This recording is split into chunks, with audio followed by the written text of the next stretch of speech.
ಮೊಸಳೆ ಮಾಂಸವನ್ನ ತಿಂದ್ಮೇಲೆ ಆ ಮಾಂಸ ಆ ಮೊಸಳೆಯ ಹಲ್ಲಲ್ಲೆಲ್ಲ ಸಿಗಾಕೊಳುತ್ತಂತೆ.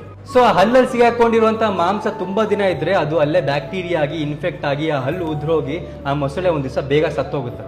ಸೊ ಆ ಮೊಸಳೆ ಏನ್ ಮಾಡುತ್ತಂತೆ, ದಡಕ್ ಬರುತ್ತಂತೆ, ಬಾಯಿ ತಕ್ಕೊಂಡು ಹೀಗೆ ಕುತ್ಕೊಳ್ಳುತ್ತಂತೆ. ಸುತ್ತಮುತ್ತ ಇರುವಂತ ಎಲ್ಲ ಹಕ್ಕಿಗಳು ಕೂಡ ಬಂದು ಆ ಮಾಂಸವನ್ನ ಹೆಕ್ಕಿ ತಿಂದು ಹೋಗುತ್ತಂತೆ.